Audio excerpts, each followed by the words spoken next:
धन्यवाद उपसभापति महोदय. Today I rise before this August House not merely as a parliamentarian, but as a proud citizen of a nation that has fundamentally redefined its place in a global strategic order. अपनी बात रखने से पहले मैं पहलगाम हमले में अपने जीवन गंवाने वाले निर्दोष लोगों को श्रद्धांजलि अर्पित करता हूं और साथ में ईश्वर से कामना करता हूं कि उन पीड़ित परिवारों को शांति दे.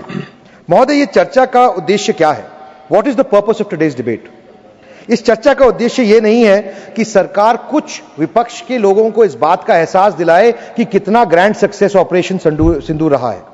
इस चर्चा का विषय यह है कि हम अपने जो हमारे सैनिक हैं, हमारे वीर जवान हैं, उनके कार्य कौशल की जो गाथा है उसकी बात देश के सामने रख सके, देश को उनसे अवगत करा सके और वो बात उन तक पहुंचा सके.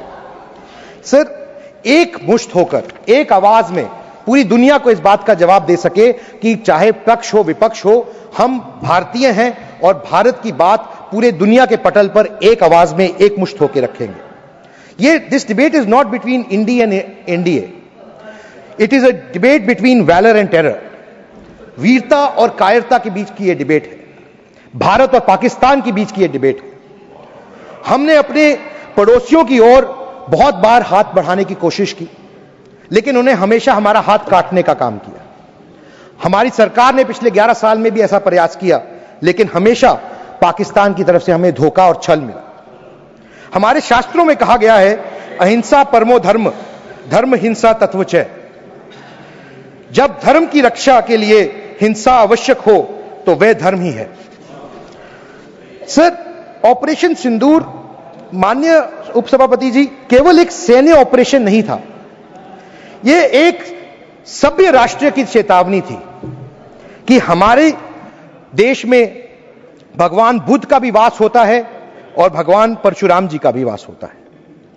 यह उनकी भूमि भी है और संयम ही हमारा संस्कार है. लेकिन अगर कोई हमारी शक्ति को चुनौती देगा तो उसके लिए इसकी बड़ी कीमत चुकानी पड़ेगी. यह दर्शाया गया है. पाकिस्तान ने केवल पहलगाम की कायरता की कीमत नहीं चुकाई, बल्कि हमने सिर्फ 23 मिनट में पिछले कई दशकों में हुए आतंकवादी हमलों का बदला लिया है, वो भी सूद समेत. मैं कुछ उन चीजों का उल्लेख करना चाहूंगा. मरकज तैयबा, लश्कर तैयबा के हेडक्वार्टर का प्रमुख मुदस्सर खदाइन खास अबू जुंदैल, जो 2008 के मुंबई हमलों में शामिल था.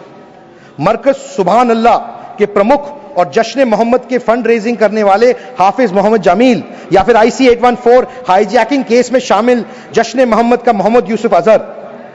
ऐसे अनेकों लोगों को टारगेट किया गया और उनको बताया गया कि भारत के ऊपर आक्रमण करने का क्या रिजल्ट होगा. 23 मिनट में हमारे वीर सैनिकों ने जो आग बरसाने का काम किया है, टेररिज्म इंफ्रास्ट्रक्चर लॉन्चिंग पैड्स को खत्म करने का काम किया है, यह वाकई ही एक बहुत ही प्रशंसनीय कदम है हमारी वीर सैनिकों का. सिर्फ इतना ही नहीं, उन्होंने 100% एक्यूरेसी से पाकिस्तान की तरफ से जो हमले आए उनको विफल करने का काम किया. यह नया भारत है और यह नई भारत की परिभाषा है. और इस नए भारत में याचना नहीं होती, रन होता है. डॉसियर नहीं भेजे जाते, मिसाइल भेजे जाते हैं, ड्रोन भेजे जाते हैं, बम भेजे जाते हैं, जेट भेजे जाते हैं, वो भी made in India. Made in India, proven in Pakistan, guaranteed bye Modi. ये USP है हमारे मेड इन इंडिया की टेक्नोलॉजी की. नया युग भारत का. अब ये भारत की ताकत अब पूरा विश्व जान चुका है. और मैं ये कहना चाहता हूं सभापति महोदय जी, those who are questioning the Operation Sindoor, its success, should really ask themselves, what have they done when it was their time to act? What did they do when the country was reeling under terrorist attacks? एक false narrative create किए गए हैं जो तथ्यों से परे हैं. Narrative है कि हमारी कूटनीतिक व्यवस्था सक्षम नहीं थी. फैक्ट यह है कि 193 नेशन में से सिर्फ 4 देशों ने पाकिस्तान का सपोर्ट किया है. ऐसे कई फेक नैरेटिव्स बनाए गए हैं, मैं सब में नहीं जाऊंगा क्योंकि उनका वर्णन अच्छे से किया गया है. पर मैं सभापति महोदय आपका संरक्षण चाहूंगा ताकि मैं अपनी बात पूरी कर सकूं. मैं एक इंडिपेंडेंट हूं, मेरे पास पार्टी से टाइम लेने का समय नहीं है, इसलिए मैं अपनी बात पूरी करना चाहूंगा. सर ये एक एंडलेस लिस्ट है. सर ये एक एंडलेस लिस्ट है, पर मैं बात जरूर रखना चाहूंगा क्योंकि पिछले 10 वर्षों में 8000 से ज्यादा नक्सलियों को सरेंडर कराया गया है, पशुपतिनाथ से लेकर तिरुपति तक.